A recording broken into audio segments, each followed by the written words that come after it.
ക്രൈസ്തവ വിരുദ്ധ ആശയങ്ങളടങ്ങുന്ന ഒഡിയ ചലച്ചിത്രം സനാതനി കർമ്മ ഹി ധർമ്മയ്ക്കെതിരെ മുന്നറിയിപ്പുമായി കെസിബിസി ജാഗ്രതാ കമ്മീഷൻ രംഗത്ത്. കെസിബിസി ജാഗ്രതാ കമ്മീഷന്റെ റിപ്പോർട്ടിലേക്ക്. ഫെബ്രുവരി 7-ന് ഒഡീഷയിൽ തിയേറ്ററുകളിൽ പ്രദർശനത്തിനെത്തിയ ചലച്ചിത്രമാണ് സനാതനി കർമ്മ ഹി ധർമ്മ. ട്രെയിലർ യൂട്യൂബിൽ റിലീസ് ചെയ്തപ്പോൾ തീവ്രമായ ക്രൈസ്തവ വിരുദ്ധത ഉൾപ്പെടുന്നതായി കണ്ടതിനാൽ തിയേറ്ററിൽ റിലീസ് ചെയ്യുന്നതിന് മുൻപ് തന്നെ വിവിധ സംഘടനകളും വ്യക്തികളും സിനിമയുടെ റിലീസ് തടയണമെന്നാവശ്യപ്പെട്ട് കോടതിയെയും അധികൃതരെയും സമീപിച്ചിരുന്നു. ഒറീസ ഹൈക്കോടതിക്ക് മുന്നിലെത്തിയ റിട്ട് പെറ്റീഷൻ കോടതി തള്ളുകയുണ്ടായെങ്കിലും ചിലർ സുപ്രീംകോടതിയെ സമീപിച്ചിട്ടുണ്ട്. സുപ്രീംകോടതി ഈ വിഷയത്തിൽ ഫെബ്രുവരി 10-ന് വാദം കേൾക്കും. തമിഴ്നാട്ടിൽ നിന്നുള്ള എം.പി. വിൽസൺ, കേരളത്തിൽ നിന്നുള്ള എം.പി. ഫ്രാൻസിസ് ജോർജ് എന്നിവർ ഈ വിഷയത്തിൽ കേന്ദ്രമന്ത്രി അശ്വിനി വൈഷ്ണവിന് കത്തയച്ചിട്ടുണ്ട്. വിവിധ ക്രൈസ്തവ സഭകളിൽ നിന്നുള്ള മെത്രാൻമാർ, സംഘടനാ നേതാക്കൾ തുടങ്ങിയവർ ഈ വിഷയത്തിൽ പ്രതികരിക്കുകയുണ്ടായിട്ടുണ്ട്. ഒരു പാസ്റ്റർ പ്രധാന വില്ലനായെത്തുന്ന ചലച്ചിത്രമാണ് സനാതനി. ആദിവാസി സമൂഹത്തിനിടയിൽ പ്രവർത്തിക്കുന്ന അയാൾ അവരെ കബളിപ്പിച്ച് മതം മാറ്റുകയും പിന്നീട് സ്വത്ത് തട്ടിയെടുക്കുകയും ചെയ്യുകയും പിന്നീട് രംഗപ്രവേശം ചെയ്യുന്ന നായക കഥാപാത്രം ഇതിനെതിരെ പോരാടുകയും പള്ളി കത്തിക്കുകയും പാസ്റ്ററെ നാട്ടിൽ നിന്ന് തുരത്തുകയും ചെയ്യുന്നതാണ് കഥയുടെ പ്രധാന ഭാഗം. മതപരിവർത്തനത്തെ ഏകപക്ഷീയവും ഭരണഘടനാ വിരുദ്ധവുമായ രീതിയിലാണ് സിനിമ ചിത്രീകരിക്കുന്നത്.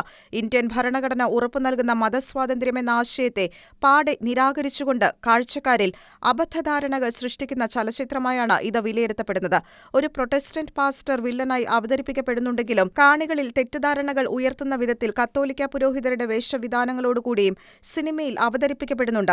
അത്തരത്തിൽ ക്രൈസ്തവരുമായി ബന്ധപ്പെട്ട പല ഘടകങ്ങളും തെറ്റിദ്ധാരണാജനകമായി ഉൾപ്പെടുന്നതിനാൽ കത്തോലിക്ക സഭ ഉൾപ്പെടെയുള്ള എല്ലാ ക്രൈസ്തവ വിഭാഗങ്ങളെക്കുറിച്ചും തെറ്റായ ചിത്രം കാണികളിൽ രൂപപ്പെടാൻ ഇടയുണ്ട്.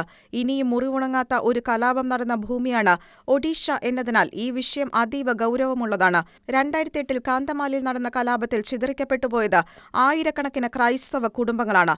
19-ാം നൂറ്റാണ്ടു മുതൽ ധാരാളം ക്രൈസ്തവർ ജീവിക്കുന്ന അവിടെ സംഘപരിവാർ സംഘടനകൾ മതവിദ്വേഷം പ്രചരിപ്പിച്ചു തുടങ്ങിയ കാലം മുതൽ ചെറുതും വലുതുമായ അനിഷ്ട സംഭവങ്ങൾ ഉണ്ടാകുന്നുണ്ട്.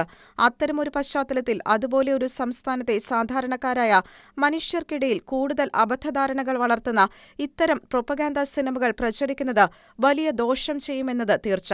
ഇപ്പോൾ പരക്കെ ദുരുപയോഗിക്കപ്പെട്ടുകൊണ്ടിരിക്കുന്ന മതപരിവർത്തന നിരോധന നിയമം പ്രാബല്യത്തിലുള്ള ഒരു സംസ്ഥാനം കൂടിയാണ് ഒഡീഷ.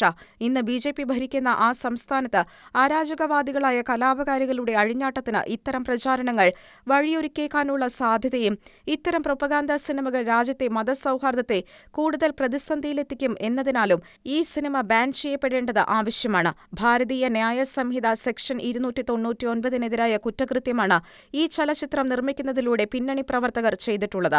ഒരു സംസ്ഥാനത്തെ മാത്രം ബാധിക്കുന്ന ഒരു വിഷയമല്ല ഇത് എന്നതിനാൽ ഭാരത കത്തോലിക്ക സഭയും കേരള സഭയും ഈ വിഷയത്തിൽ പ്രതികരിക്കുന്നത് ഉചിതമാണ് എന്ന വാക്കുകളോടെയാണ് കെസിബിസി ജാഗ്രതാ കമ്മീഷന്റെ റിപ്പോർട്ട് അവസാനിക്കുന്നത്. Church desk, Shekinah news.